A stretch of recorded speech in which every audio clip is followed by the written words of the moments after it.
Hi guys, Verizion here. Welcome to Athena's raid recap. There's actually a leadership in Empire called Athena, and she swore to me that this raid hasn't got to do anything with her. So, what it said actually before the raid started: legendary boss, and that's where most people actually got stuck, I guess, because the milestones changed. I forgot to make a video about that the rate changed a little bit. The milestones changed, even the ball stats changed. And the ball stats didn't change in a good way. Because what they actually did was, they just threw a random number at the raid bosses. And they were like, there you go. That's all you need to know. And basically what they did was, they especially the level 3 and up, they upgraded their stats with a 40% boost. So let's say they had 4,000, or no, let's just say they had 1,000 on stats on total. That'll just make the math better for me. And 40%, they got 40% extra bonus on top of the stats. That means instead of 1,000 on total stats now, it's 1,400 now. And that is only with 1,000 on stats. And they had like 3,000 on stats, I think. Just depending on the level you are pushing on. Level 5s are like they don't get pushed on actually. I've never actually seen a girl pushing on level 5s. It's always 4s, 3s and 6s. And 2s and 1s are just for the weaker people. But the level 2s grew stronger. The level 1s are still the same. Level 3s are stronger. They also have more health. Same goes for level 2. And level 4 and up, I don't know because I haven't pushed on that. So as usual, DK came in first. But this time Dan didn't make top. I didn't even know if he made top 10. No, he didn't. So Calador actually made. I have never heard of that name before. Probably he is 3G, but it's probably one of those heavy hitters from him. Even though I've never heard of him before. Gypsy Row. I don't know. I don't know all of these names. Like the entire top 5, well, except Xeratu or something, whatever. Is, you know, these people are actually from guilds that didn't push. Now I think about it, they except for the number 5, that's Dodger Spartana, but Bacon Slayers, these guys just pushed on level 3s, I think. Because I see Credonos, Bacon Slayers, the Virgin Freaks, and United Beasts. And if I take a look at that, if I take a look at the points in the guilds, or if I'm looking for one of these guilds, then the only thing I will see first is Dodger Spartana, because they came, I don't know, in top 10. And yeah, so almost the entire thing is made out of top 3 this time. This I don't know why Dan didn't push. He's like, why are you Dan? He's 17th. I don't know. He just decided not to push, I guess. This is a new system I developed for my girls, so that's why I need to put their points in all of the videos. Yeah, don't mind my points, by the way. I'm 2.2 million. Don't even question it. And yeah, some of these people actually just got kicked because 50k really. That Stealth Miners is actually not kicked yet. Still need to do that. So, in first place, DK. As usual, like I said. ITSB came in second. With a 2 billion point difference. And Bond Beyond Time not so far after that, with 16.4 billion.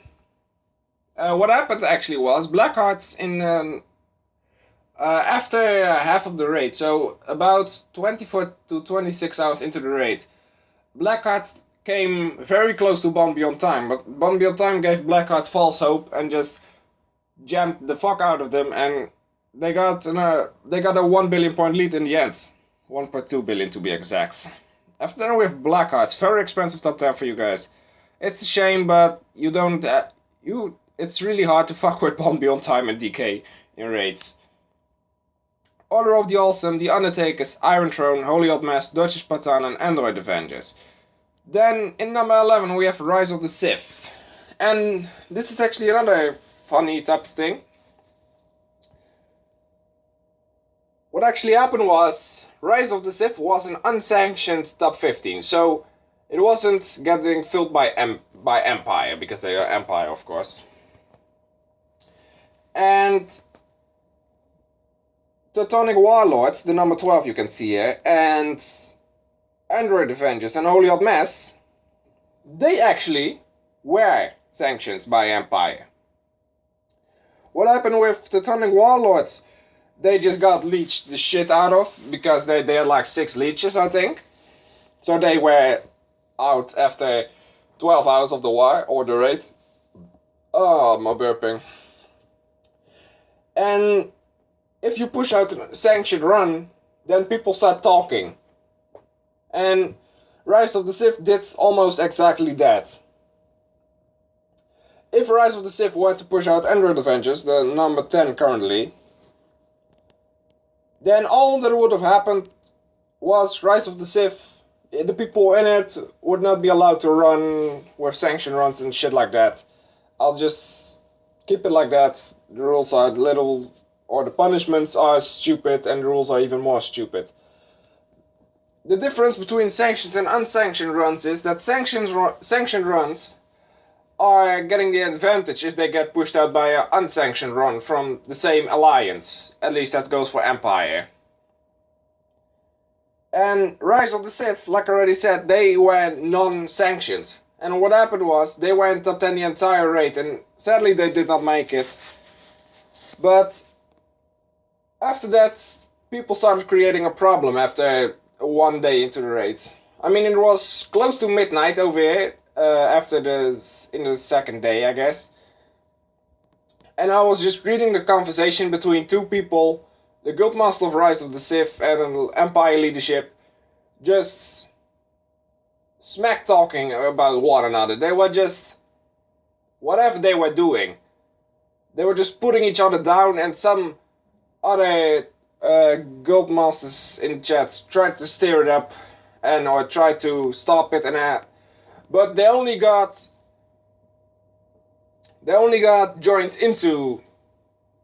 sucked into the conversation itself.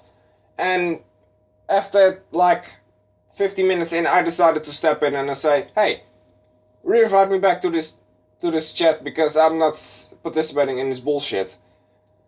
Because what happened, everybody was turning against one another. If that is how you run an alliance, then yeah, I'm not saying Empire is perfect, I'm not saying 3D is perfect, I'm not saying Omega is perfect, or whatever the fuck is left of that Olaf thing. It's probably still Ulf. No wait, OTB left, so it's Lof? Lof actually means stupid in Dutch, so... sorry guys. It's just stupid. The sanctioned and unsanctioned rules, they are stupid. If an unsanctioned guild pushes out a sanctioned guild, then let it be, you know? Because this has happened twice before in Empire, and everybody decided to turn against one another. And I'm honest with you, if I'm running with my guild, and I am pushing a sanctioned top run out, and they are just threatening me to leave Empire or something like that, then all you're getting from me is a fuck you, should have brought more jams.